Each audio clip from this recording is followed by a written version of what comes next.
ঢাকা শহরের মতো ঘনবসতিপূর্ণ এলাকায় কেন প্রশিক্ষণ বিমান উড়বে? এই প্রশিক্ষণ বিমান কেন লালমনিরহাটে স্থানান্তর করা হলো না? এই প্রশ্নের জবাবটা কে দিবে আমাকে বলেন? দেওয়ার আছে কেউ? দেওয়ার নাই তো। পছন্দ করে এই যে গল্প যে 200 লাশ লুকাইছে, ভাই কই লুকাইছে 200 লাশ? লাশ কে লুকাবে? লাশ লুকে সরকারের লাভটা কি? আবার দেখেন, কেউ বলে ইউনুসের পদত্যাগ করতে হবে, এগুলি আমেরিকার চক্রান্ত। কেউ বলতেছে ভারতের রয়ের চক্রান্ত। কেউ বলতেছে শেখ হাসিনার চক্রান্ত। উত্তরা মাইলাচ স্কুলে বিমান দুর্ঘটনা নাকি এটি যে হত্যাকাণ্ড? দর্শক, যদি দুর্ঘটনা হয় তাহলে কেন সরকার লুকানোর চেষ্টা করতেছে? পাশাপাশি আলোচনা করা হচ্ছে যে ভারতের ইন্ধনে, ভারতের ষড়যন্ত্রেই এই ঘটনা ঘটানো হয়েছে। দর্শক, আসলেও কি এমন হতে পারে, নাকি এটা শুধু একটি দুর্ঘটনা, নাকি এটা শুধু জাতীয় একটা দুর্যোগ, নাকি ষড়যন্ত্র? এ বিষয়ে নিয়ে দুইটি আলোচনা শুনবো। আলোচনাগুলো শুনলে বুঝতে পারবো যে আসলে জাতীয় দুর্যোগ নাকি এটি পরিকল্পিত হত্যাকাণ্ড। দর্শক, গতকাল একটি প্রশিক্ষণ বিমান উত্তরার মাইলস্টোন কলেজে বিধ্বস্ত হয়েছে এবং সেই বিধ্বস্তের ঘটনায় বহু হতাহত হয়েছে। বিধ্বস্ত বিমানের পাইলট তৌকির ইসলাম মারা গিয়েছেন এবং সর্বশেষ পাওয়া খবর অনুযায়ী মাইলস্টোন কলেজের 20 শিক্ষার্থী মারা গিয়েছেন এবং প্রায় 150 থেকে 200 জনের মতো গুরুতর দগ্ধ অবস্থায় বার্ন ইউনিটে ভর্তি আছেন। আমরা মেডিকেল সায়েন্স থেকে যতটুকু জানি যে একটা মানুষের শরীরে যদি 45% বা তার বেশি পুড়ে যায় তাহলে তার বাঁচার সম্ভাবনা কম, এবং যখন পুড়ে যায় তখন কিন্তু সে বোঝে না। সে দেখা যায় যে সে হাঁটতে পারতেছে, চলতে পারতেছে, তার সেন্স আছে। কিন্তু ঝামেলাটা শুরু হয় যখন এই ঘাগুলো শুকানো শুরু করে, বিশেষ করে কণ্ঠনালীর ভিতর যদি একটু পুড়ে যায় তাহলে ওই রোগীকে আর বাঁচানো যায় না। তবে হয়াত মৌতের মালিক রাব্বুল আলামিন, তিনি সবাইকে সুস্থ করে দিন। আমি গভীর শোক প্রকাশ করতেছি। আমি নিহতদের পরিবারের প্রতি সমবেদনা জ্ঞাপন করতেছি এবং যারা হসপিটালে আছে তারা যেন সুস্থ হয়ে যায়, রাব্বুল আলামিনের কাছে এটাই প্রার্থনা। আমরা রানা প্লাজা দুর্ঘটনার পর থেকে এই রকম ব্যাপক হারে মৃত্যু দেখিনি। হ্যাঁ, গত বছর জুলাইতে আমরা দেখেছি, সেটা তো ছিল হাসিনার নির্দেশে পুলিশের গুলিতে, কিন্তু দুর্যোগে মৃত্যু রানা প্লাজার পরে এরকম আর হয়নি। এবং এই দুর্ঘটনা হওয়ার পরে সবার মনে একটাই প্রশ্ন যে এটা কি নিছক দুর্ঘটনা নাকি কোনো ষড়যন্ত্র? দর্শক, আজকের আলোচনায় সেই বিষয়টি অবতারণা করব এবং আমরা বিভিন্ন বিষয় ঘেটে বোঝার চেষ্টা করব যে আসলে এটা দুর্ঘটনা নাকি ষড়যন্ত্র। দেখুন, দুর্ঘটনার কবলে পড়া বিমান F7 মডেলের এই বিমানটি নির্মিত হয়েছে 1944 সালে। সেই 1944 সালের বিমান দিয়ে আপনি এখনো চলতেছেন। যেখানে F-35 মতো অত্যাধুনিক বিমান বের হয়ে গেছে, সেখানে আপনি সেই 1944 সালের F7 বিমান দিয়ে চলছেন। এখন অনেকে দায়ী করতেছেন বিমান বাহিনীর প্রধান হাসান মাহমুদ খানকে। এখন বর্তমান বিমান বাহিনীর প্রধান হাসান মাহমুদ খান, যাকে শেখ হাসিনা নিয়োগ দিয়ে গিয়েছেন জুন মাসে, পালিয়ে যাওয়ার কয়েক মাস আগে, এখন সবাই তাকে ব্লেম করতেছে।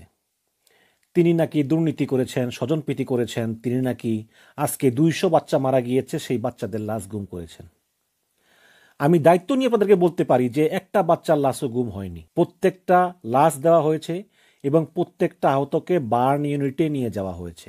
এখন আপনারা এই হাসান মাহমুদ খানের দোষ দিতেই পারেন, কিন্তু সব দোষ কি হাসান মাহমুদের? সরকারের কোনো দোষ নাই? স্বাধীনতার পর থেকে যতগুলো সরকার আসছিল, সেই বঙ্গবন্ধু সরকার থেকে শুরু করে বর্তমানে ইউনূস সরকার পর্যন্ত, কোনো সরকারি বিমান বাহিনীর আধুনিকায়নের তেমন কোনো প্রচেষ্টা গ্রহণ করেনি। হয়তো শেখ হাসিনার দোষ বেশি, কারণ তিনি বেশি দিন ক্ষমতায় ছিলেন। ইউনূসের দোষ কম, কারণ তার সরকারের বয়স এক বছরও হয়নি। কিন্তু দোষ কিন্তু সবারই আছে। সুতরাং এককভাবে কোনো সরকারকে বা কোনো বিমান বাহিনীর প্রধানকে দোষারোপ করা উচিত হবে না। ঢাকা শহর একটি ঘনবসতিপূর্ণ শহর। এই শহরের উপর দিয়ে আপনি কেন প্রশিক্ষণ বিমান চালানোর অনুমতি দিলেন? বাংলাদেশে এর আগেও প্রচুর প্রশিক্ষণ বিমান বিধ্বস্ত হয়েছে। কোনোটা ধান খেতে পড়েছে, কোনোটা পাট খেতে পড়েছে, কোনোটা আখ খেতে পড়েছে এবং পরে পাইলটের মৃত্যু হয়েছে, সাধারণ জনগণের মৃত্যু হয়নি। কিন্তু এই প্রথম একটা বিমান মাইলস্টোন কলেজে পড়ায় প্রচুর লোকজনের মৃত্যু হয়েছে এবং আল্লাহ না করুক আরও মৃতদেহের সংখ্যা বাড়তে পারে। তাহলে আপনি দেখেন নাই যে কয়দিন আগে ভারতের আহমেদাবাদে কিভাবে একটা বিমান ডক্টর হোস্টেলের উপরে পড়ে কত ডক্টর মারা গেল এবং বিমানের ভিতরে 241 জন মারা গেল? এগুলো দেখেও কি আমরা শিক্ষা লাভ করব না? ঢাকা শহরের মতো ঘনবসতিপূর্ণ এলাকায় কেন প্রশিক্ষণ বিমান উড়বে? এই প্রশিক্ষণ বিমান কেন লালমনিরহাটে স্থানান্তর করা হলো না?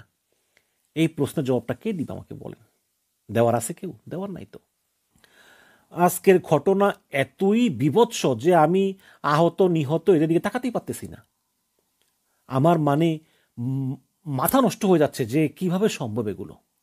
এর ভিতরে সোশ্যাল মিডিয়াতে কিছু লোক অনবরত গুজব ছড়িয়ে যাচ্ছে।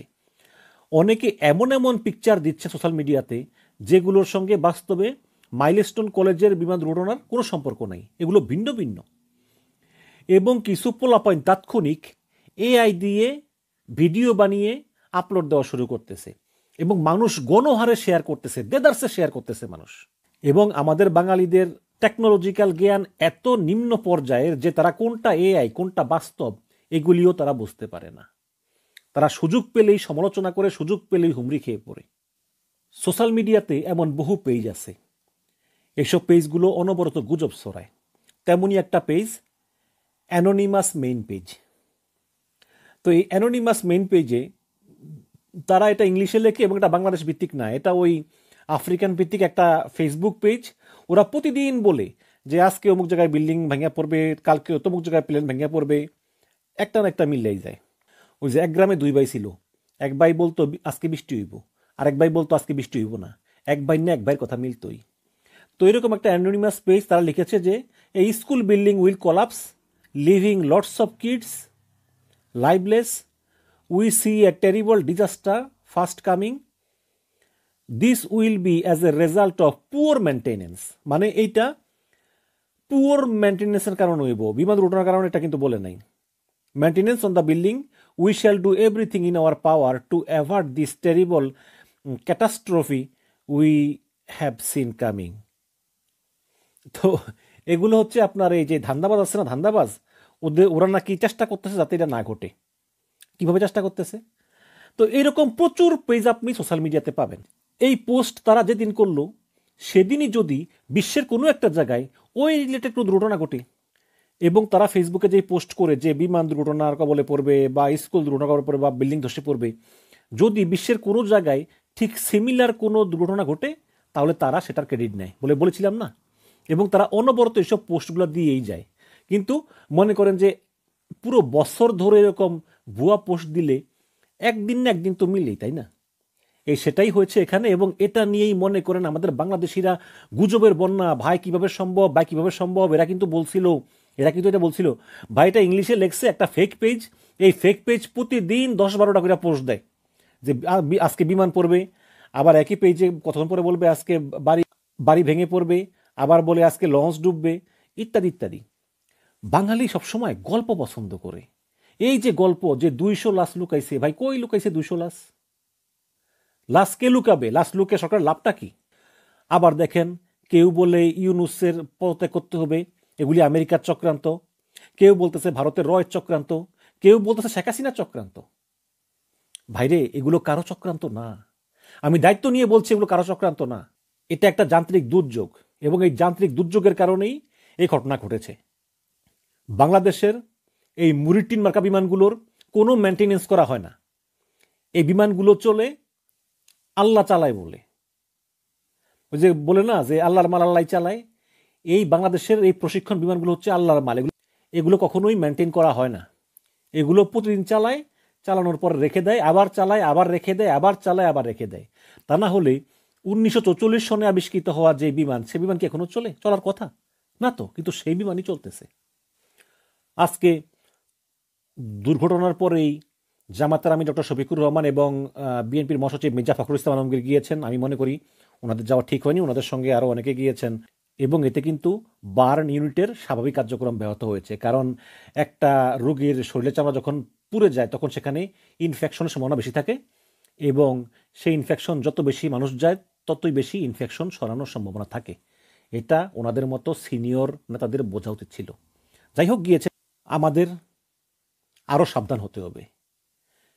দুঃখের সঙ্গে বলতে হচ্ছে যে এই পুরো বাঙালি জাতিটাই হচ্ছে গুজব প্রিয় জাতি।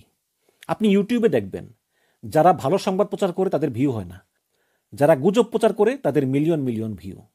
এবং এই গুজব কিন্তু আজ থেকে শুরু হয় নাই, সেই 2006 সাল থেকে আওয়ামী লীগ গুজব ছড়াইতো যে বেগম জিয়া দুপুর 12টা পর্যন্ত ঘুমায়, এই কারণে দেশের উন্নতি নেই। বেগম জিয়া দামি শাড়ি পরে, তার শাড়ির প্রতি গজের দাম 5 লক্ষ টাকা। বেগম জিয়া ভারতের সঙ্গে চুক্তি করছে গ্যাস দিব, এই চুক্তি করে ক্ষমতা এসে, আরে বেগম জিয়া চুক্তি করে ক্ষমতা এসে তো 5 বছর ক্ষমতা ছিল, কই ভারতকে তো গ্যাস দিল না। এইটা বাঙালি শুনতে রাজি না। বাঙালি বললো যে আসলেই তো বেগম জিয়া তো ভারতের দালাল। বাঙালি ভোট দিল আওয়ামী লীগের। ভোট দিয়ে কি হইল? আওয়ামী লীগ একদম গণতন্ত্র হরণ, ভোটাধিকার হরণ, মানবতা হরণ, সবকিছু হরণ করলো। যদিও আওয়ামী লীগ হচ্ছে এই গুজবের মাস্টার মাইন্ড, কিন্তু আওয়ামী লীগের বিরুদ্ধেও কিন্তু গুজব ছড়ায়। অনেক বাঙালি আছে তারা মনে করেন শেখ হাসিনা হিন্দু। আপনি যতই বুঝান শেখ হাসিনা মুসলমান, হয়তো বা ভারতের পারপাস সার্ভ করে, বাট উনি তো এমনি তো ধর্মে তো মুসলমান। তারা বলবে না, শেখ হাসিনা হিন্দু এবং তিনি মরলে তাকে দাহ করা হবে। তো এই হচ্ছে আমাদের বাঙালির নর্মাল আইকিউর অবস্থা। বাঙালি গুজবকে এত পছন্দ করে, মানে এই যে একটা বিমান 1944 সনের বিমান, এই বিমানটা মুরিটিমাকা বিমান, এই বিমানটা দুর্ঘটনায় পড়াই স্বাভাবিক, এটা বাঙালি বিশ্বাস করবে না। বাঙালি খুঁজবে ষড়যন্ত্র, বাঙালি খুঁজবে রহস্য, বাঙালি খুঁজবে গল্প। এতেই বাঙালি খুশি। খুব দুঃখ লাগে। আমি দেখলাম যে আজকে ইলিয়াস হোসেন একজন মহিলাকে তার টকশোতে আনলো এবং টকশোর শিরোনাম দিয়েছে যে একইভাবে আমার স্বামীকে হত্যা করা হয়েছিল, শহীদ পাইলটের স্ত্রী। মানে খুবই একটা রহস্যজনক একটা শিরোনাম। একইভাবে আমার স্বামীকে হত্যা করা হয়েছিল, শহীদ পাইলটের স্ত্রী। তো বিগত দিনে অনেকগুলি প্রশিক্ষণ বিমান দুর্ঘটনার কবলে পড়েছিল। সেরকম একটা বিমানের ক্যাপ্টেন ছিলেন ক্যাপ্টেন শাহনেওয়াজ জাহান। তিনি মারা গিয়েছিলেন এরকম প্রশিক্ষণ বিমান দুর্ঘটনার কারণে। এখন তার স্ত্রীকে ইলিয়াস হোসেন টকশোতে আনলো এবং টকশোতে শিরোনাম দিয়েছে একইভাবে আমার স্বামীকে হত্যা করা হয়েছিল। তার মানে এটাও কিন্তু হত্যা। তো আমি ইলিয়াসের টকশোটা শুনলাম যে আসলে এই প্রশিক্ষণ বিমান দুর্ঘটনায় নিহত ক্যাপ্টেন শাহনেওয়াজ জাহানের স্ত্রী আসলে কি বলেন। আমি তেমন কিছুই পেলাম না। তিনি ওই তার স্বামী যখন কোয়ালিফাইড হয়েছে, তারপরে সার্টিফিকেট পাইছে, সেরেমনি হয়েছে, মিষ্টি মুষ্টি খাওয়াইছে, ভালো ভালো খাবার দাবার খাওয়াইছে, তারপরে তাকে একা ছাড়ছে বিমান চালানোর জন্য, এরকম গল্প টল্প বললেন। পরে তিনি বললেন যে আমি যখন বলছিলাম যে আচ্ছা আমার স্বামী যে মারা গেছে, আমাকে একটু ককপিটে যে ভয়েস রেকর্ডারটা আছে এটাতে আমাকে একটু শুনান যে আমার স্বামী শেষ কি বলেছিল, আমি শুনতে চাই। তখন নাকি বাংলাদেশ সরকার তাকে এই ভয়েস রেকর্ডারের যে যে কনভারসেশন এটা প্রোভাইড করেনি। এখন কেন করেনি আমি জানি না, হয়তো বাংলাদেশ সরকারের ডাটা প্রোটেকশন অ্যাক্ট লতে ওটা সাপোর্ট করে না। তখন শেখ হাসিনা ক্ষমতা ছিল, আমি জানি না কি হয়েছে, এটা শেখ হাসিনার সরকার ভালো বলতে পারবে। কিন্তু এটা তাকে দেওয়া হলো না, এবং দেওয়া না হওয়ার কারণে তিনি মনে করেন যে তার স্বামীকে হত্যা করা হয়েছে।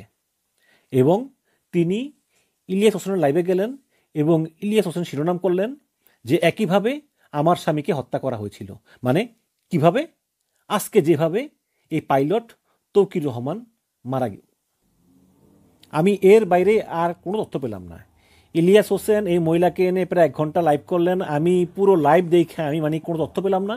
শুধু একমাত্র তথ্য হচ্ছে যে আমার স্বামী যে বিমানে মারা গেছে সেই বিমানের ককপিটের ভয়েস রেকর্ডারের লাস্ট কনভারসেশন আমাকে শোনানো হয় নাই। কি বলবো দর্শক। পরিশেষে আমি বিবিসি সিনিয়র সাংবাদিক কামাল আহমেদের একটি ফেসবুক পোস্ট দিয়ে আজকের বক্তব্য শেষ করব। কামাল ভাই লিখেছেন যে বাচ্চাগুলোর জন্য সারা দেশ কাঁদছে। এই শোকের সময়ে মানুষের আবেগকে বিভ্রান্ত করা যেমন অন্যায়, তেমনি তাতে রাজনীতি টেনে আনার চেষ্টাও অত্যন্ত নিন্দনীয়। দুর্ঘটনার বিপরীতে কোনো অকাট্য প্রমাণ ছাড়া ষড়যন্ত্র তত্ত্ব প্রচারও দায়িত্বহীনতা। যেহেতু বিষয়টি দুর্ঘটনা, সেখানে নিহতের সংখ্যা নিয়ে বিভ্রান্তি সৃষ্টির চেষ্টা কেন? দলবল নিয়ে ঘটনাস্থল পরিদর্শনে মানবিকতা প্রকাশ পায় বলে যারা ভেবে থাকেন, তাদের বরং জানা উচিত যে সেটা উদ্ধার কাজের জন্য সমস্যা তৈরি করে। সোশ্যাল মিডিয়ায় যারা যন্ত্রণা কাতর শিশুদের ছবি দিচ্ছেন, তারা কি বুঝতে পারছেন যে এসব শিশুর পরিবারের জন্য এই ছবিটা কত কষ্টের? এমনিতেই অভিভাবকদের অনুমতি ছাড়া শিশুদের ছবি প্রকাশ যেখানে নিষিদ্ধ, সেখানে অসহনীয় দুর্ভোগের শিকার শিশুদের ছবি অহরহ প্রকাশ গর্হিত অন্যায়। তো পরিশেষে আবার বলি, দর্শক গুজবে কান দিবেন না। এটা একটা স্রেফ নিছক একটা যান্ত্রিক দুর্ঘটনা, যেখানে দুঃখজনকভাবে অনেকে মারা গিয়েছেন এবং আল্লাহ না করেও হয়তো আমরা আরও অনেককেও হারাতে পারি। আল্লাহ পাক সবাইকে সুস্থ করে দিক, এটা অবশ্যই আমাদের কামনা। কিন্তু আমরা গুজবে যাতে কান না দিই। আমরা যাতে আল্লাহর কাছে প্রার্থনা করি যে হে আল্লাহ পাক, যারা মারা গেছে তাদেরকে ব্যস্ত নসিব করুন, যারা জীবিত আছে তাদেরকে সুস্থ করে দিন। এবং মুমিনিন মানিক, আপনাদের প্রত্যেককে আমন্ত্রণ জানাচ্ছি চেঞ্জ টিভির এই লাইভ পর্যালোচনায়। প্রিয় দর্শক, আজ 21শে জুলাই 2025, এই মুহূর্তে সন্ধ্যা 7:43। অত্যন্ত মর্মান্তিক ঘটনা। মাইলস্টোন কলেজে প্রশিক্ষণ বিমান বিধ্বস্ত হয়েছে, বহু হতাহতের ঘটনা ঘটেছে। আমরা গভীর শোক প্রকাশ করছি। শোক সন্তপ্ত পরিবারের প্রতি আমাদের সমবেদনাও রয়েছে। প্রিয় দর্শক, আজকের আলোচনার বিষয় হচ্ছে বেরিয়ে আসছে বিমান বিধ্বস্তের অন্তরালের গোপন কাহিনী। থাকুন আমাদের সঙ্গে। এই আলোচনার উপর ভিত্তি করে আপনাদের কোনো প্রশ্ন বা মতামত থাকলে আমরা অবশ্যই নিতে চাই। আপনারা ইউটিউবের কমেন্ট বক্সে গিয়ে লিখুন। প্রিয় দর্শক, ভয়াবহ ঘটনা। এই ঘটনাকে আসলে কিভাবে আমরা ব্যাখ্যা করব? ঘটনার কিছু ফুটেজ আপনাদেরকে দেখাতে চাই। এরপর ঘটনার ভেতরে আর কি কি ঘটনা আছে, অন্তরালে কি রয়েছে, সেগুলো তুলে ধরার চেষ্টা করব। চলুন প্রিয় দর্শক, আমরা ঘটনার কিছু ভিডিও ফুটেজ দেখে নিই।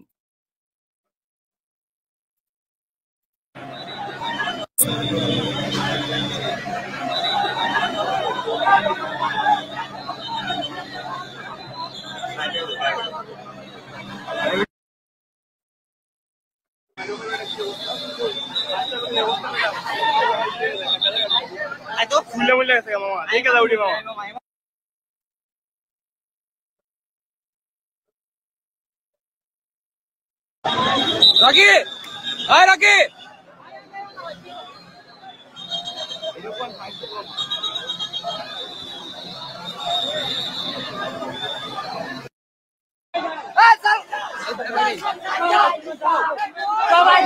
ভিতরে সামান ভিতরে যা।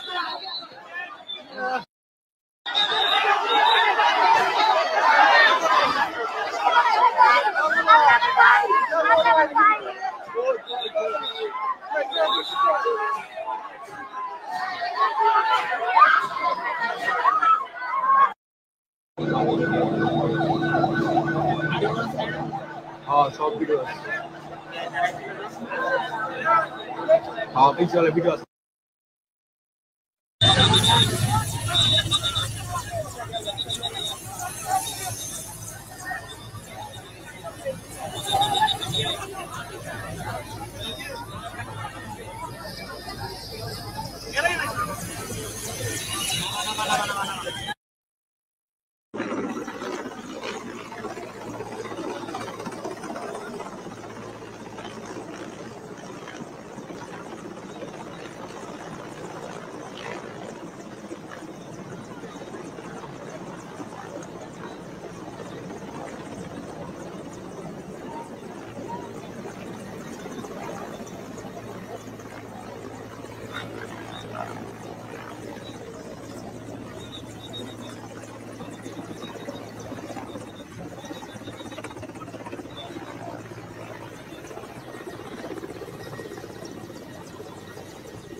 প্রিয় দর্শক, মর্মান্তিক এই ঘটনার কিছু ভিডিও চিত্র আপনাদের সামনে উপস্থাপন করলাম। এর অন্তরালে কি হয়েছে সে নিয়েও আসলে বিস্তৃত তথ্য দেওয়ার চেষ্টা করব। প্রিয় দর্শক, চলুন আমরা এই পর্যালোচনাটি শুরু করি।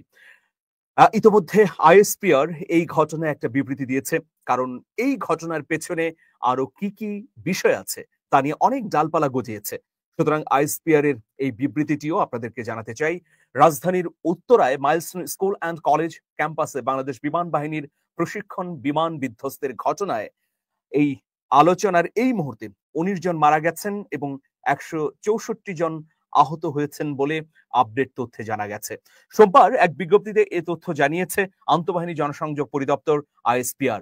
আইএসপিআর এর বিজ্ঞপ্তিতে জানা যায় বাংলাদেশ বিমান বাহিনীর F-7 বিজিআই যুদ্ধ বিমান নিয়মিত প্রশিক্ষণের অংশ হিসেবে সোমবার দুপুর 1:06 ঢাকার কুর্মিটোলার বাংলাদেশ বিমান ঘাঁটি একে খন্দকার থেকে উড্ডয়নের পর যান্ত্রিক ত্রুটির সম্মুখীন হয়। আন্তঃবাহিনী জনসংযোগ পরিদপ্তর আরও জানিয়েছে যে দুর্ঘটনা মোকাবেলায় এবং বড় ধরনের ক্ষয়ক্ষতি এড়াতে ওই বিমানের ফ্লাইট লেফটেন্যান্ট মোহাম্মদ তৌকির ইসলাম বিমানটিকে ঘনবসতি এলাকা থেকে জনবিরল এলাকায় নিয়ে যাওয়ার সর্বাত্মক চেষ্টা করছিলেন। দুর্ভাগ্যবশত বিমানটি ঢাকার দিয়াবাড়িতে মাইলস্টোন স্কুল অ্যান্ড কলেজের একটি ভবনে অনাকাঙ্ক্ষিত দুর্ঘটনায় বিধ্বস্ত হয়েছে। আইএসপিআর বলছে যে এই আকস্মিক দুর্ঘটনায় বৈমানিক সহ 19 জন নিহত এবং 164 জন আহত হয়েছে। আহত সবাইকে বিমান বাহিনীর হেলিকপ্টার সহ অ্যাম্বুলেন্সে সম্মিলিত সামরিক হাসপাতাল এবং নিকটস্থ হাসপাতালে প্রয়োজনীয় চিকিৎসার জন্য দ্রুত স্থানান্তর করা হয়েছে। অনাকাঙ্ক্ষিত এই দুর্ঘটনায় বাংলাদেশ বিমান বাহিনী গভীরভাবে মর্মাহত এবং হতাহতদের সর্বাত্মক চিকিৎসা সহ সার্বিক সহযোগিতায় তৎপর রয়েছে। প্রিয় দর্শক, আইএসপিআর আরো জানিয়েছে বিমান বাহিনী প্রধান সরকারি সফরে দেশের বাইরে থাকায় সহকারী বিমান বাহিনী প্রধান প্রশাসন, বিমান বাহিনীর ঊর্ধ্বতন কর্মকর্তা, উদ্ধারকারী দল দুর্ঘটনাস্থলে উপস্থিত রয়েছেন। সেনাবাহিনী প্রধান, প্রিন্সিপাল স্টাফ অফিসার, সশস্ত্র বাহিনী বিভাগ সহ সামরিক বাহিনীর এবং ঊর্ধ্বতন সরকারি কর্মকর্তারা দুর্ঘটনাস্থলে উপস্থিত হয়েছেন। সেনাবাহিনী, বিমান বাহিনী, পুলিশ, র্যাব এবং ফায়ার সার্ভিস দুর্ঘটনাস্থলে উদ্ধার তৎপরতা চালিয়ে যাচ্ছে এবং পরিস্থিতি উত্তরণের সর্বাত্মক চেষ্টা করছে বলেও জানিয়েছে আইএসপিআর। এছাড়া দুর্ঘটনার কারণ উদ্ঘাটনের জন্য ইতোমধ্যে বিমান বাহিনীর একটি উচ্চ পর্যায়ের তদন্ত কমিটি গঠন করা হয়েছে বলেও জানা গেছে। প্রিয় দর্শক, এই বিমানটি বিধ্বস্ত হওয়ার ফুটেজ যদি আমরা বিশ্লেষণ করি, আমরা সেই ফুটেজও আপনাদেরকে দেখাবো। তাহলে দেখবো যে দুর্ঘটনাস্থলে বিধ্বস্ত প্লেনের অংশ বিশেষ দেখে বোঝা যাচ্ছে বিমানটি স্কুল ভবনের সামনে পড়ে ছিটকে ভবনের সিঁড়ির সামনে চলে যায়। মানে বিমানটির নাক পড়ে সিঁড়ির সামনে আর দুটো পাখা দুই ভবনে আঘাত করে, যে দুটি ভবনেই আসলে ক্লাস চলছিল। দেখা গেছে আক্রান্ত ওই দুই কক্ষ পুড়ে ছাই হয়ে গেছে। স্কুলের দারোয়ান জানান ওই ভবনে প্রাথমিক শ্রেণীর শিক্ষার্থীদের ক্লাস হতো। প্রসঙ্গত, সোমবার দুপুর 1টার পর উত্তরার মাইলস্টোন স্কুল অ্যান্ড কলেজের একটি ভবনে গিয়ে বিমান বিধ্বস্ত হয়। প্রিয় দর্শক, দুর্ঘটনার পর উদ্ধার অভিযান শুরু করেছে ফায়ার সার্ভিস। এখনো উদ্ধার অভিযান চলছে। আপনারা ফুটেজে দেখেছেন যে বিমান বাহিনী হেলিকপ্টার দিয়ে উদ্ধার করার চেষ্টা করছে। উত্তরা সহ আশপাশের 8টি ইউনিট ঘটনাস্থলে গিয়ে আগুন নিয়ন্ত্রণের চেষ্টা করে, হতাহতদের উদ্ধার করা হয়। ইতিমধ্যে বিপুল সংখ্যক, বলা হচ্ছে যে অন্তত 50 জনকে ঢাকার জাতীয় বার্ন ইনস্টিটিউটে ভর্তি করা হয়েছে, যাদের মধ্যে সবাই গুরুতর দগ্ধ। এছাড়া উত্তরা এলাকার বিভিন্ন হাসপাতালে আরো বহু দগ্ধ ও আহত শিক্ষার্থী রয়েছে। দুর্ঘটনা নিহতের সংখ্যা কত তা এখন পর্যন্ত 19 বলা হলেও এটা আসলে আরো অনেক বেড়ে যাবে। প্রিয় দর্শক, এই বিমান দুর্ঘটনায় শোক প্রকাশ করেছেন অন্তর্বর্তীকালীন সরকারের প্রধান উপদেষ্টা ডক্টর মোহাম্মদ ইউনূস। আগামীকাল শোক দিবস হিসেবে ঘোষণা দেওয়া হয়েছে। প্রিয় দর্শক, এখন দেখুন এই বিমানটি 12 মিনিটের মধ্যে বিধ্বস্ত হয়েছে উড্ডয়নের। উত্তরায় দিয়াবাড়ি মাইলস্টোন স্কুল অ্যান্ড কলেজের ভবনে বিমান বাহিনী প্রশিক্ষণ বিমানটি উড্ডয়নের মাত্র 12 মিনিটের মধ্যে বিধ্বস্ত হয়। আইএসপিআর জানিয়েছে বিমান বাহিনীর F-7 বিজিআই প্রশিক্ষণ বিমানটি দুপুর 1:06 উড্ডয়ন করে এবং 18 মিনিটে এটি বিধ্বস্ত হয়। প্রিয় দর্শক, 12 মিনিটের মধ্যে পাইলট এই বিমানটিকে জনবিরল বা নদীতে বা আশেপাশে জনবহুল জায়গা নয় এমন জায়গায় নিয়ে যাওয়ার চেষ্টা করছিলেন বলেও আইএসপিআর কিন্তু জানিয়েছে। প্রিয় দর্শক, রাজধানীর উত্তরায় মাইলস্টোন স্কুলে বাংলাদেশ বিমান বাহিনীর প্রশিক্ষণ বিমান বিধ্বস্তের ঘটনায় যখন চারদিকে আতঙ্ক ছড়িয়ে গেছে, তখন মানবতার অনন্য দৃষ্টান্ত স্থাপন করেছে কলেজেরই এক শিক্ষার্থী। চোখের সামনে বিমান বিধ্বস্তের ভয়াবহ মুহূর্ত দেখেও তিনি আহত শিশুদের উদ্ধারে এগিয়ে যান, ঝাঁপিয়ে পড়েন। হাসপাতালে আহতদের নিয়ে এসে তিনি নিজেই বর্ণনা করেছেন সেই ভয়ঙ্কর অভিজ্ঞতার কথা। ওই শিক্ষার্থী বলেন, আমাদের ছুটি হয়ে গিয়েছিল, ছুটির পর স্বাভাবিকভাবেই আমরা বাসায় চলে আসি, কিন্তু হঠাৎ ভয়ঙ্কর একটি শব্দ হয়, পেছনে ফিরে তাকিয়ে দেখি দাউ দাউ করে আগুন জ্বলছে, তাও আমাদের প্রাইমারি স্কুল সেকশনে। তখন কি ঘটনা হয়েছে তা জানতে স্বাভাবিকভাবেই যাই ওইখানে। পরে দেখি অনেকের আহত অবস্থা, অনেকে খুব বাজেভাবে মর্মান্তিক অবস্থায় পড়ে রয়েছে স্কুল আঙ্গিনায়। নিজের চোখে দেখা ভয়াবহতার বর্ণনা দিতে গিয়ে ওই শিক্ষার্থী বলেন, 2-3টে বাচ্চা এসে আমাকে জড়িয়ে ধরে বলেছে, আপু বাঁচাও, এ অবস্থায় আমি কিভাবে তাদের ছেড়ে আসি। শিশুদের এমন আকুতি শুনে নিজেকে স্থির রাখতে পারিনি। শিশুদের আকুতিতে সাড়া দিয়ে ওই ছাত্রী দ্রুত তাদের নিয়ে বাংলাদেশ মেডিকেলে যান। সেখান থেকে তাদের জাতীয় বার্ন ইনস্টিটিউটে পাঠিয়ে দেওয়া হয়। এই শিক্ষার্থী জানান যে তিনি নিজেই আহতদের নিয়ে হাসপাতালে উপস্থিত হন সবার প্রথমে এবং তাদের চিকিৎসায় সহায়তা করেন। প্রিয় দর্শক, এখন এই জনবহুল বা ঘনবসতিপূর্ণ জায়গায় কিভাবে বিমান দুর্ঘটনা হলো এ নিয়ে কিন্তু নানা ধরনের প্রশ্ন উঠেছে। কি কি প্রশ্ন উঠেছে? ভয়াবহ প্রশ্ন উঠেছে। অনেকটা কেঁচো খুঁড়তে সাপ বেরিয়ে এসেছে। প্রিয় দর্শক, তো এই কেঁচো খুঁড়তে সাপ বের হওয়ার ঘটনাকে কিভাবে ব্যাখ্যা দেবে পরবর্তীতে আইএসপিআর, যদিও এখন একটি ব্যাখ্যা আমরা পেয়েছি। যাই হোক প্রিয় দর্শক, আমরা দেখেছি যে বিভিন্ন রাজনৈতিক দলের নেতৃবৃন্দও হাসপাতালে গিয়েছেন তাৎক্ষণিক, কিন্তু হাসপাতালে তাদের যাবার কারণে এক ধরনের ভিড় তৈরি হয়েছে, ফলে খানিকটা হলেও চিকিৎসা ব্যাহত হয়েছে। যাই হোক, এই বিমান দুর্ঘটনা কেন হলো এটি নিয়ে কিন্তু প্রশ্ন তুলেছেন বিএনপির সিনিয়র যুগ্ম মহাসচিব রুহুল কবির রিজভী। তিনি বলেন, ঘনবসতিপূর্ণ জায়গায় বিমান প্রশিক্ষণ নেবে এটা আমি কোনোভাবেই মেনে নিতে পারছি না। রুহুল কবির রিজভী বলেন, এই এলাকাটি ঘনবসতিপূর্ণ, এখানে প্রশিক্ষণ বিমান দিয়ে উড্ডয়ন শেখানো হবে, এটা আমার কাছে রহস্যজনক মনে হয়। এটা বিস্তীর্ণ প্রান্তরে হতে পারত, যশোর কক্সবাজারের মতো জায়গায় হতে পারত, সেখানে পাশে সমুদ্র আছে, বিস্তীর্ণ জায়গা আছে। তিনি বলেন, নেভিগেশন বা টেকনিক্যাল বিষয়গুলো আমি অবশ্যই জানি না, কিন্তু সাদা চোখে যেটা মনে হয়েছে, চারদিকে এত বাড়িঘর, মানুষ থই থই করছে, এর মধ্যে একটা প্রশিক্ষণ বিমান নিয়ে একজন পাইলট বেরিয়ে গেছেন প্রশিক্ষণ দেবার জন্য।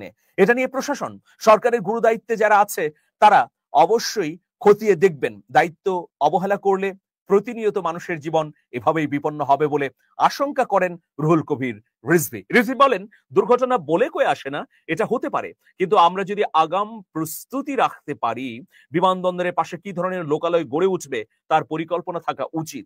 আমার মনে হয় যেসব লোকালয় গড়ে উঠেছে তা পরিকল্পনার অংশ নয়। এত ঘনবসতি এই এলাকায় হতে পারে না। তিনি বলেন, এই মুহূর্তে কাউকে দোষারোপ নয়, সবাই যদি সবার দায়িত্ব পালন করে তবে অকালে আর কারো মৃত্যু হবে না। প্রিয় দর্শক, ককপিটে যিনি ছিলেন, যিনি এই প্রশিক্ষণ বিমানটি চালাচ্ছিলেন, তার সম্পর্কে দু একটি তথ্য আপনাদেরকে দিতে চাই। জানা যাচ্ছে যে তিনি আসলে সম্পূর্ণভাবেই প্রশিক্ষিত হয়ে উঠেছিলেন। তিনি যতদিন প্রশিক্ষণ নিয়েছেন ততদিন কিন্তু জনশূন্য বিরল জায়গাতেই প্রশিক্ষণ দিয়েছিলেন। আজকে তিনি একা এই বিমান নিয়ে উড্ডয়ন করেছিলেন, মানে তার প্রশিক্ষণ কর্মকাণ্ড সমাপ্ত হয়েছিল। এখন তিনি নিজে নিজে এই বিমান উড্ডয়ন করবেন এবং তার পারঙ্গমতা প্রদর্শন করবেন, এটাই মূলত উদ্দেশ্য ছিল। ককপিটে যিনি ছিলেন তিনি হচ্ছেন স্কোয়াড্রন লিডার তৌকির, বিমান বাহিনীর অন্যতম সেরা পাইলটদের একজন বলে বাহিনীর পক্ষ থেকে বলা হচ্ছে। বিমান বাহিনীর ফাইটার জেটগুলো অত্যন্ত পুরনো, আমাদের প্রতিবেশী দেশ এবং তাদের দেশীয় দোসররা এই বিমান বাহিনীর পুরনো জেটগুলোকে পরিবর্তন করতে দেননি বলে অভিযোগ উঠেছে। বলা হচ্ছে বা বিভিন্ন তথ্য মারফত জানা যাচ্ছে, সোশ্যাল মিডিয়ার অ্যাক্টিভিস্টরাও বলছেন যে বিভিন্ন সময়ে এইসব জেটগুলো পরিবর্তন করার উদ্যোগ নেওয়া হলেও ভালো মানের কোনো জেট কেনা হয়নি বা সেই সব উদ্যোগ ভেস্তে গিয়েছে। প্রিয় দর্শক, যখন পাকিস্তান ভারত যুদ্ধটি হলো বা কদিন আগে ইরান ইসরায়েল যুদ্ধ হলো, তখন আমরা একটা প্রতিবেদন তৈরি করেছিলাম যে আমাদের আকাশ কতটা নিরাপদ। তো নিরাপত্তা বিশ্লেষকরা অকপটে বলেছেন যে আমাদের আকাশ প্রতিবেশী যে কোনো রাষ্ট্র মুহূর্তের মধ্যেই দখল করে নিতে পারে, কারণ আমাদের বিমান বাহিনীর সেই ধরনের সক্ষমতা নেই, জেট বিমান নেই, আকাশ প্রতিরক্ষা ব্যবস্থা নেই, মানে একদম ভজগজ অবস্থা আমাদের বিমান বাহিনীর প্রতিরক্ষা ব্যবস্থার দিকটায়। প্রিয় দর্শক, এখন সোশ্যাল মিডিয়ায় আরো বেশ কিছু তথ্য ঘুরে বেড়াচ্ছে, সেগুলোর আমি চুম্বক অংশ দিচ্ছি। ইন্টারিম গভর্নমেন্ট বিমান বাহিনী থেকে উদ্যোগ নেওয়া হয়, ইন্টারিম গভর্নমেন্ট আসার পর বিমান বাহিনী উদ্যোগ নেয় যে 4টি ট্রেনিং ফাইটার প্লেন কিনবে, কিন্তু কোনো এক অজানা রহস্যে প্রতিরক্ষা মন্ত্রণালয় সেটা নাকচ করে দেয়। এই তথ্যটি কিন্তু সোশ্যাল মিডিয়ায় ঘটছে, সত্য মিথ্যা এখনো নিশ্চিত করা যায়নি। এছাড়া সোশ্যাল মিডিয়ায় অ্যাক্টিভিস্টরা বলছেন যে ঢাকার আকাশে ট্রেনিং জেট ক্র্যাশের রেকর্ড একদমই নেই। সাধারণত ট্রেনিং ফাইটার প্লেনগুলো যশোর, লালমনিরহাট, কক্সবাজার এমন সব অঞ্চলে ট্রেনিং নেওয়ার জন্য পাঠানো হয়। গেল বছরেও ক্র্যাশ করেছে একটা, তবে সেটা ধান খেতে। অপ্রকাশিত একটি সোর্স বলছে এর ভেতরে অবশ্যই কোনো না কোনো ঘাপলা আছে। প্রিয় দর্শক, এখন দেখুন, এই কথাগুলো যদি সত্যি হয় তাহলে নিশ্চয়ই ভয়াবহ। বা এই সোশ্যাল মিডিয়ার উড়ে বেড়ানো তথ্যগুলোকে যদি আমি বিশ্বাস নাও করি, একটি প্রশ্ন তো অবশ্যই অকাট্য সত্য যে আমাদের আকাশ কতটা নিরাপদ, আমাদের বিমান বাহিনী কতটা সক্ষম। একজন লেফটেন্যান্ট অবসরপ্রাপ্ত তিনি এই বিষয়ে মতামত দিয়েছেন। তার মতামত অবশ্যই গুরুত্বপূর্ণ। তিনি বলেছেন যে প্রশিক্ষণে বহু বছরের পুরনো বিমান ব্যবহার করায় আসলে এই দুর্ঘটনাটি ঘটে থাকতে পারে, এমনটি বলেছেন লেফটেন্যান্ট অবসরপ্রাপ্ত সাইফুল্লাহ খান সাইফ। তিনি এক বিবৃতি দিয়েছেন গণমাধ্যমে, সেখানে বিস্তারিত তথ্য তুলে ধরেছেন। সেখানে তিনি লিখেছেন যে 2024 সালের 9 মে একজন বীর pilot, squadron leader Asim Jawad প্রশিক্ষণ মিশনের সময় একটি যান্ত্রিক ত্রুটিপূর্ণ বিমানের কারণে প্রাণ হারান। শেষ মুহূর্তে তিনি নিজেকে না বাঁচিয়ে জনবহুল এলাকা থেকে বিমানের গতি ঘুরিয়ে দেন। বেঁচে যায় বহু প্রাণ। আজ আবার একই দৃশ্য। ফ্লাইট লেফটেন্যান্ট তৌকির ইসলাম সাগরও প্রাণ হারালেন একটি যান্ত্রিকভাবে ত্রুটিপূর্ণ বিমান নিয়ে বের হবার কারণে। ভিন্ন নাম, ভিন্ন তারিখ, কিন্তু গল্পটা একই। একজন দক্ষ, সাহসী, ব্রিলিয়ান্ট পাইলট আর ফিরে আসবে না। তিনি লিখেছেন যে প্রশ্ন উঠেছে 1966 সালের চাইনিজ রেপ্লিকা বিমান দিয়ে আমরা কি এখনো পাইলটদের প্রশিক্ষণ দেব? প্রতিটি প্রশিক্ষণ যদি হয় মৃত্যুর জুয়া, তবে এটা কি কেবল দুর্ঘটনা নাকি রাষ্ট্রীয় অবহেলা? সাইফুল্লাহ খান সাইফ তার বিবৃতিতে আরো লিখেছেন যে এটা কি কেবল যান্ত্রিক ত্রুটি নাকি বাজেট প্রণয়ন ও বরাদ্দে সিদ্ধান্ত গ্রহণকারীদের দায়, নাকি প্রতিবার ক্যামেরার সামনে গিয়ে কিছু সহানুভূতিপূর্ণ কথা বলেই দায় সেরে ফেলার সংস্কৃতি? এই লেফটেন্যান্ট আরো বলেছেন যে বাংলাদেশের আকাশে এখনো উঠছে 70 দশকের প্লেন, যেগুলো আধুনিক যুদ্ধক্ষেত্রে অচল তো বটেই, প্রশিক্ষণেরও অযোগ্য। বিশ্বের অনেক দেশ এসব বিমান 20-30 বছর আগেই রিসাইক্লিং কারখানায় পাঠিয়ে দিয়েছে, কিন্তু আমরা এখনো আমাদের প্রতিভাবান, অনুপ্রাণিত, উদ্যমী তরুণ পাইলটদের হাতে তুলে দিচ্ছি এই ভাঙ্গারি প্লেন। এর নাম উন্নয়ন নয়, এর নাম আত্মঘাতী অবহেলা। এই পাইলট আরো আক্ষেপ করে বলেছেন যে বিগত 16 বছর নানা উন্নয়নের কথা কপচানো হলেও বিমান বাহিনী, বিশেষ করে সশস্ত্র বাহিনীর কোন সেক্টরেই আসলে উন্নয়ন ঘটানো হয়নি। সমরাস্ত্রের ক্ষেত্রে আধুনিকতা যেমন যুক্ত হয়নি, ঠিক একইভাবে নতজানু সমরাস্ত্র নীতির কারণে প্রতিবেশী দেশের দিকে তাকিয়ে থেকেছে বারবার। যাই হোক, প্রিয় দর্শক, এই লেফটেন্যান্ট আরো লিখেছেন যে একজন পাইলট তৈরি করতে লাগে কোটি কোটি টাকা, বছর বছর সময়, শারীরিক ও মানসিক দৃঢ়তা এবং জাতির সেরা মেধাবী স্টুডেন্ট। আর আপনি সেই প্রাণটা ঝুঁকির মুখে ঠেলে দিচ্ছেন স্রেফ বাজেটের কারসাজি আর দায় এড়ানোর সংস্কৃতির কারণে। এই মৃত্যুর দায় কোনো মেইনটেনেন্স টিম বা মরিচা ধরার যন্ত্রাংশের নয়। এই দায় সেসব মানুষের যারা সিদ্ধান্ত নেন, বরাদ্দ দেন, তদারকি করেন আর প্রতিবার চুপ থাকেন। আমরা জানি আজও আপনারা হাসপাতালে যাবেন, কিছু সহানুভূতি জানাবেন, ক্যামেরার সামনে দাঁড়িয়ে বলবেন, ব্যথিত, গভীরভাবে শোকাহত, পরিবারকে সামান্য অনুদান দেওয়া হবে, তারপর সব আগের মতো চলবে। আরো একটি জেন্ডার হবে, পুরনো প্লেন কেনার নামে আরো কিছু জীবন ঝুঁকির মুখে ঠেলে দেওয়া হবে। বিবৃতিতে লেফটেন্যান্ট সাইফ বলেন যে এই যে প্রশিক্ষণ চালিয়ে যাওয়া, এই যে আধুনিকায়নের নামে প্রহসন, সবই একটি পরিকল্পিত অবহেলার নামান্তর। এই মুহূর্তে আমাদের দরকার সত্যিকারের জবাবদিহি, প্রতিরক্ষা বাজেটের বাস্তবায়ন এবং কার্যকারিতার পূর্ণ অডিট। সবচেয়ে বড় কথা, প্রতিরক্ষা বাহিনীর প্রকৃত উন্নয়নে অবিলম্বে বিনিয়োগ। প্রিয় দর্শক, অনেক গুরুত্বপূর্ণ কথা বলেছেন এই অবসরপ্রাপ্ত লেফটেন্যান্ট। তিনি হয়তো বাহিনীর ভেতরকার অনেক তথ্য জানেন, সে কারণে এইসব ক্ষোভ আসলে উগরে দিয়েছেন।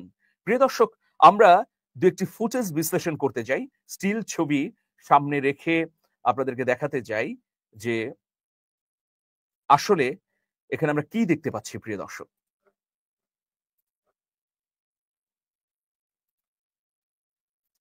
দেখুন, আমরা এই যে ভবনটি দেখছি, এই যে ভবনের উপরের তলায় একজন দাঁড়িয়ে আছেন, তার পাশে ধোঁয়াময় একটা জায়গা। এখানে এই বিমানটির একটি পাখা গিয়ে আঘাত হানে।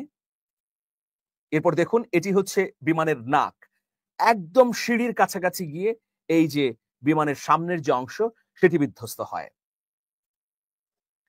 এরপর প্রিয় দর্শক, এই যে এখানে ধোঁয়াপূর্ণ জায়গা দেখছেন, সেখানেও বিমানের পাখা আঘাত করে প্রিয় দর্শক।